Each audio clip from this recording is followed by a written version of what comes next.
O que foi acerto dentro dessa perícia? O que não foi? Porque se tudo for descartado, assim, chegar numa juíza, numa magistrada, num juiz, ele descartar tudo que acha que está em dúvida, o que sobra dentro do caso Vitória com relação à perícia?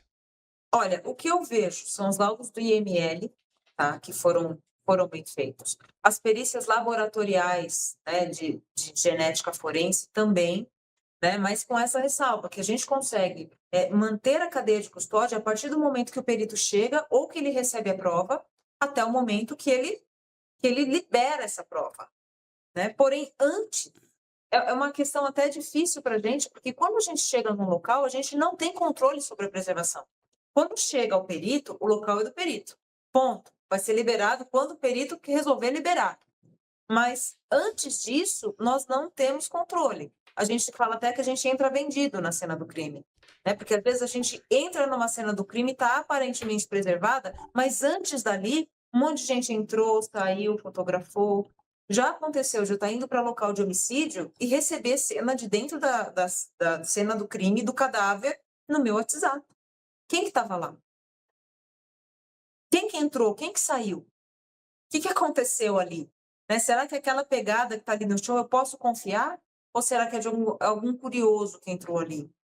Então, assim, tudo isso vai ter que ser cotejado dentro desse processo, justamente por conta disso, né. As ações anteriores à perícia, elas foram muito comprometidas. Nós temos laudos periciais que são muito bons. Por exemplo, nós temos até a coleta de um invólucro ali de fertilizante que foi encontrado. O perito achou esquisito, achou melhor coletar. Mas quanta gente passou ali antes? Esse é o nosso grande problema, né? A gente não consegue controlar o que aconteceu antes. E pelo que nós vimos na mídia, muita coisa aconteceu. Antes dos peritos começarem a trabalhar, no carro, por exemplo, já tinha um monte de gente lá dentro. Enquanto os peritos estavam trabalhando, eles estavam ali também, quase que dentro do carro, junto com a perícia. Então, assim, uma imagem dessa, num tribunal do júri, ela é muito forte no sentido de descredibilizar o trabalho técnico que foi feito. É aquela coisa do quebra-cabeça, né, Carla? Que o que é crime e o que foi provocado por um agente externo, né? E aí o que chama atenção, é lógico que, né, ela na perícia não compete à Alessandra, é a gente tentar entender, né, quem gosta de investigação, entender por que que isso tudo aconteceu. É. Por que que essa grande confusão aconteceu? Porque, assim, você sabe, né, um guarda civil metropolitano, ele sabe o que ele pode e o que ele não pode fazer. Ele sabe muito bem que ele não pode sair pegando, né, materiais, pegando documentos, pegando equipamentos eletrônicos para levar para uma perícia. E tampouco pode periciar esses materiais também, porque nós temos um instituto de criminalística que é muito sério, Sim. com peritos todos concursados, né, nas mais diversas áreas. E fique aqui muito claro, né, tem perito de local de crime, mas a gente vai ter perito em balística, perito em análise digital, perito em DNA, perito em sangue, perito em, gente, em tudo que vocês podem imaginar. E aí, de repente, vai uma pessoa, contamina a cena de local de crime, pega um vestígio que é importante e aí faz o quê? O que que você faz com esse vestígio? Entende? Porque ele se torna imprestável, é a famosa prova imprestável, ela não presta para nada. Não presta para nada. E eu estou estragando, eu não estou pensando na vítima, que é a Vitória. Eu não estou pensando naquela família, a família do seu Carlos, que até hoje não tem uma resposta. Você conversa com eles e eles não acreditam nessa investigação. Isso é muito triste, quando, sabe, a gente se afasta da verdade dos fatos. A quem interessa tudo isso, não é? A quem interessa essa confusão toda? Porque foi feita uma confusão ali. E não é pequena, não, é gigantesca. E olha o que a Alessandra falou aqui. Gente, a Vitória levou facadas Sim. no pescoço e aqui, né? No tórax. Fez um pneumotórax. Parecido, né, até com a história de Henri Borel, né? Só que dela não Sim. foi bilateral, foi só É. num pulmão. O esvaziamento desse furou o pulmão da Vitória. É isso que aconteceu. E além do mais, tinha uma perfuração, né? Lembra, Alessandra, aqui? bem redonda que o legista aponta, mas a autoridade policial achou que não era importante também falar sobre essa perfuração atrás da nuca da Vitória. Aonde está o sangue da Vitória? Foi parar onde? Porque no carro não é. Ela viu os laudos. Na casa, gente, para. Nas pedras também não tava. E vai ser encontrado num segundo dia.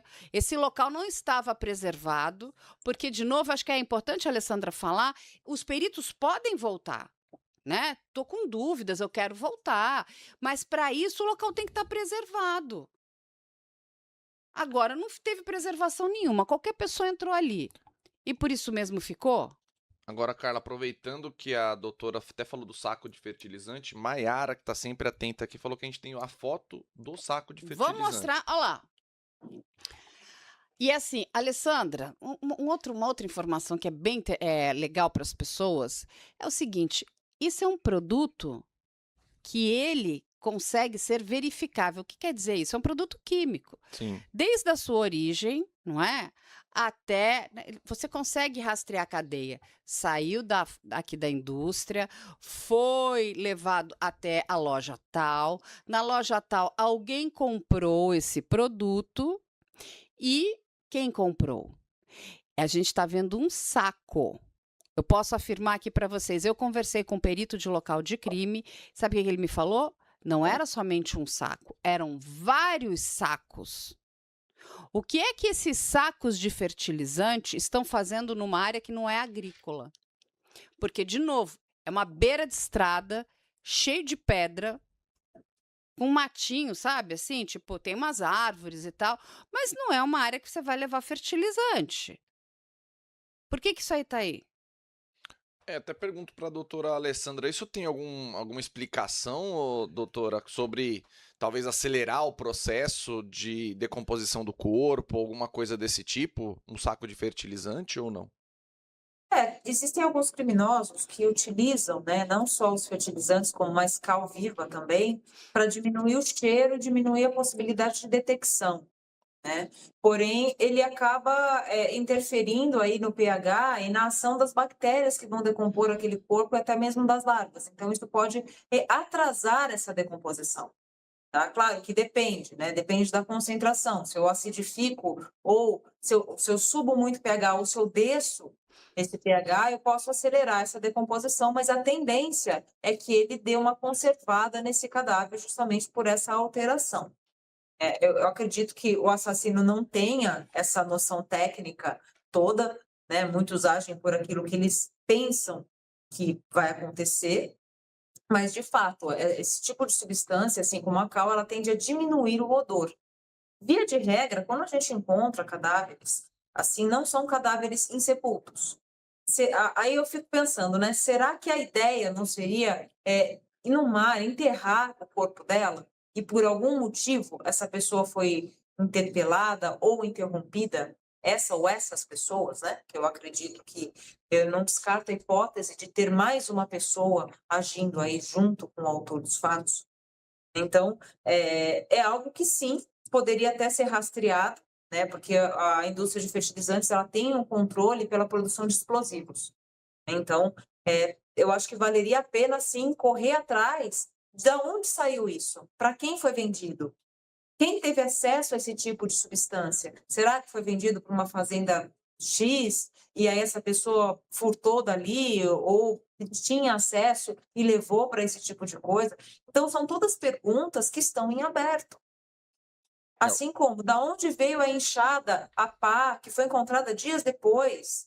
Seria impossível um perito que teve a perspicácia de trazer o saco de fertilizante ignorar uma enxada do lado, né? A enxada que depois foi reconhecida como pertencente a alguém próximo ao autor que está sendo, ao Michael, né? Que está sendo imputado como autor. Então, assim, são muitas lacunas, né, que a gente não tem como responder. Outra pergunta: quem levou aquela pá e aquela enxada? Para quê?